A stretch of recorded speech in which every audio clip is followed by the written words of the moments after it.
Hello everyone. रघुवर GK में आप सभी का स्वागत है।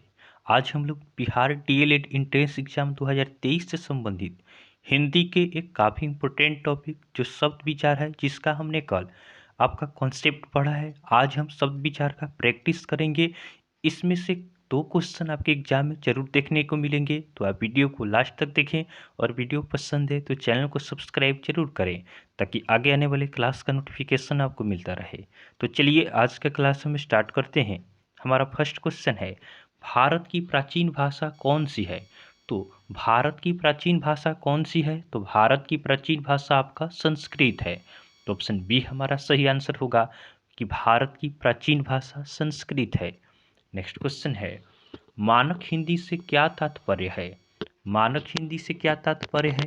तो मानक हिंदी यह आपका साहित्यिक पुस्तकों की भाषा है। तो ऑप्शन सी हमारा सही आंसर होगा। मानक हिंदी से क्या तात्पर्य है? तो मानक हिंदी यह साहित्यिक पुस्तकों की भाषा है। नेक्स्ट क्वेश्चन है, निम्नलिखित में से यौगिक शब्द कौन है? निम्नलिखित में से यौगिक शब्द कौन है? तो यौगिक शब्द के बारे में हमने कल आपको बताया था कि जिन शब्दों का खंड क्या हो, सार्थक हो, उसे यौगिक कहते हैं। तो कौन सा शब्द है जिसका इसमें खंड आपका सार्थक है? तो ऑप्शन ए है राजा, राजपुत्र। तो राजा का पुत्र इसको हम लिख सकते हैं। तो इसका खंड करते हैं अलग अलग, तो राजा और पुत्र आता है। तो दोनों का खंड क्या है? दोनों का खंड आपका सार्थक है। तो इसका सही आंसर होगा ऑप्शन ए राजपुत्र। आप इसका कॉन्सेप्ट जरूर देखें, अगर आप नहीं देखे हैं तो यौगिक शब्द क्या होगा? राजपूत आपका यौगिक शब्द हो जाएगा। घर है तो घर को हम अगर खंडित करते हैं तो घ प्लस र होगा, इसका कोई अर्थ नहीं निकलता है। हल का भी नहीं होगा, पंकज का भी नहीं होगा। लेकिन राजपुत्र का हम खंडन करते हैं तो राज और पुत्र, तो दोनों अलग अलग यहाँ पे खंड करने पे क्या होता है, दोनों शब्दों का यहाँ पे सही सही अर्थ निकलता है, उसी को हम यौगिक शब्द कहेंगे। 4 नंबर है, इसमें भी हमें यौगिक शब्द बताना है। तो यौगिक शब्द आपका काम इसमें नहीं होगा, इसको खंड करेंगे तो कोई अर्थ नहीं निकलेगा। उसके बाद है घोड़ा। तो घोड़ा को भी खंडित करने से कोई अर्थ नहीं निकलेगा, पानी से भी नहीं निकलेगा। लेकिन पाठशाला, पाठ प्लस शाला, तो ऑप्शन ए हमारा सही आंसर होगा। नेक्स्ट क्वेश्चन है, निम्नलिखित में से रूट शब्द है। तो रूट शब्द क्या होता है? तो रूट शब्द के बारे में हमने आपको बताया है कि जिनके खंड सार्थक न हो, ऐसे शब्द जिनके खंडित करने पर कोई अर्थ न निकलता हो, उसे क्या कहेंगे? उसे रूट शब्द कहेंगे।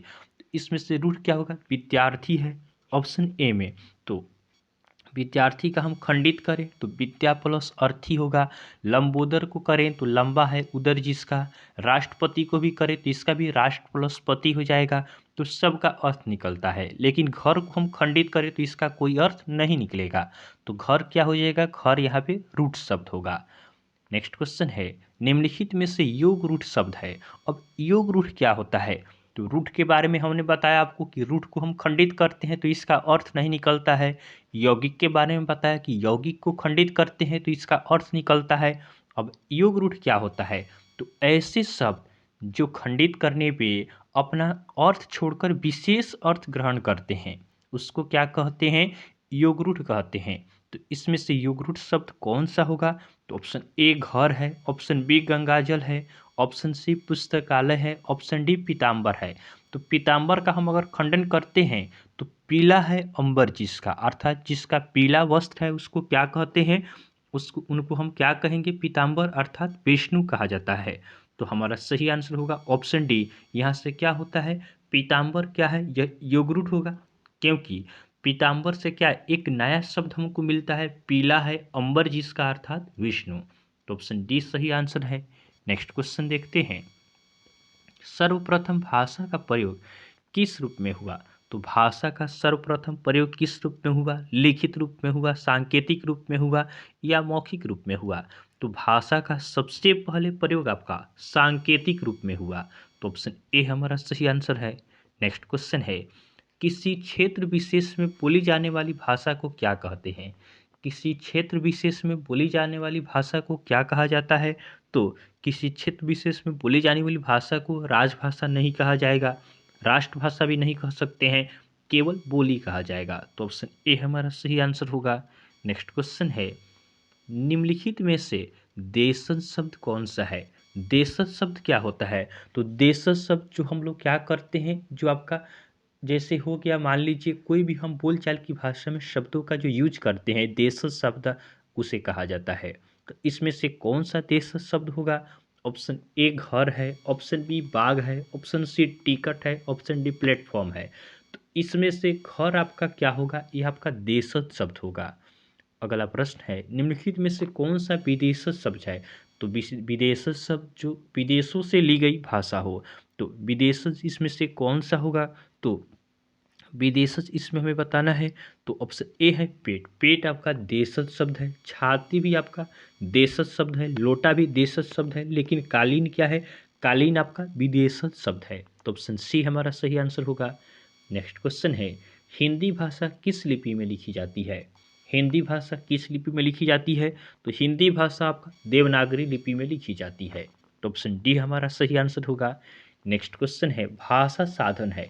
तो भाषा क्या है? तो भाषा आपका किसी भी चीज़ को अभिव्यक्त करने की एक साधन है। तो ऑप्शन डी हमारा सही आंसर होगा। भाषा क्या है? जैसे प्रत्येक व्यक्ति को या अलग अलग देशों में अलग अलग स्थानों पे अलग अलग भाषा बोली जाती है। तो जो भाषा जिसको आता है उस भाषा में वह अपनी अभिव्यक्ति को क्या करता है? व्यक्त करता है। तो भाषा साधन है अभिव्यक्ति का। नेक्स्ट क्वेश्चन को देखते हैं, उपनिषदों की संख्या कितनी है? तो उपनिषदों की संख्या कितनी है? तो उपनिषदों की संख्या आपका 108 है। तो ऑप्शन बी हमारा सही आंसर होगा। उपनिषद 108 है। नेक्स्ट क्वेश्चन है, वर्णों के उस समूह को जिससे कोई निश्चित अर्थ निकलता है उसे क्या कहते हैं?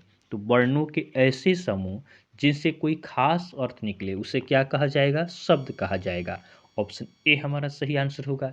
जैसे कमल हो गया, तो क्या है? इससे एक खास अर्थ निकलता है। विद्यालय हो गया, यह इसका सही आपका अर्थ निकलेगा। तो वर्णों के ऐसे समूह जिसका सही अर्थ हो उसे हम शब्द कहते हैं। नेक्स्ट क्वेश्चन है, निम्नलिखित में से कौन सा शब्द तत्सम है? अब तत्सम क्या होता है? तो तत्सम आपका संस्कृत का शब्द होता है। संस्कृत के शब्द को आपका तत्सम कहा जाता है। तो इसमें से देखेंगे संस्कृत का कौन सा शब्द है।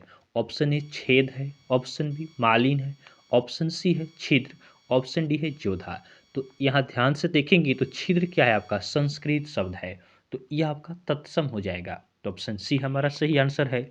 नेक्स्ट क्वेश्चन है, निम्नलिखित में से कौन सा तद्भव है? तद्भव क्या होता है? तो तद्भव आपका हिंदी का शब्द होता है। तद्भव हिंदी का शब्द होगा। अब देखिए, ऑप्शन ए हमारा क्या है? ऑप्शन ए पक्षी है, ऑप्शन बी दुर्बल है, ऑप्शन सी काक है, ऑप्शन डी पैदल है। तो इसमें तद्भव शब्द कौन होगा? तो तद्भव यहाँ पे पैदल हो जाएगा। तो ऑप्शन डी हमारा सही आंसर है। नेक्स्ट क्वेश्चन है, निम्नलिखित में से कौन सा शब्द तद्धित है? तो तद्धित क्या होता है? तो तद्धित आपका जो शब्द संज्ञा सर्वनाम विशेषण आदि से जोड़कर नया शब्द बनाते हैं उसे तद्धित कहा जाएगा। तो इसमें क्या होगा? इसमें तद्धित शब्द आपका हो जाएगा अच्छाई। ऑप्शन बी हमारा सही आंसर होगा। अच्छाई क्या है? अच्छा से अच्छाई बना है। अच्छा क्या है? अच्छा आपका एडजेक्टिव अर्थात विशेषण है। तो विशेषण से मिलकर बना है, तो यह आपका तद्धित हो जाएगा। नेक्स्ट क्वेश्चन है, निम्नलिखित शब्दों में से कौन सा शब्द योगरूढ़ है? निम्नलिखित शब्दों में से कौन सा शब्द योगरूढ़ है? तो योगरूढ़ शब्द क्या होता है? अब बताइए, योगरूढ़ शब्द क्या होगा? तो यह आपका होता है विशेष अर्थ बताता है। तो इसमें से विशेष अर्थ कौन बताएगा? लंबोदर। तो ऑप्शन ए हमारा सही आंसर होगा। लंबोदर, जैसे लंबा है उदर जिसका अर्थात गणेश, तो इसको क्या कहेंगे? योगरूढ़ कहेंगे, जो अपना अर्थ छोड़कर विशेष अर्थ ग्रहण करता है। नेक्स्ट क्वेश्चन है, देव भाषा कौन सी भाषा है? देव भाषा कौन सी भाषा है? तो देवताओं की भाषा संस्कृत है। तो ऑप्शन सी हमारा सही आंसर है। आज का हमारा लास्ट क्वेश्चन है, वर्तमान निम्नलिखित में से कौन सा शब्द तत्सम है? तत्सम शब्द इसमें भी बताना है। तो तत्सम के बारे में हमने आपको बता दिया है। तत्सम क्या होता है? तत्सम आपका संस्कृत का शब्द होता है। तत्सम क्या होता है? तत्सम आपका संस्कृत का शब्द होता है। तो इसका आंसर क्या होगा? ऑप्शन ए वार्ता है, ऑप्शन बी बोली है, ऑप्शन सी कटोरी है, ऑप्शन डी खटिया है। तो इसमें से संस्कृत का शब्द कौन है? तो ऑप्शन ए वार्ता क्या है? यह संस्कृत का शब्द है। तो वार्ता क्या हो जाएगा?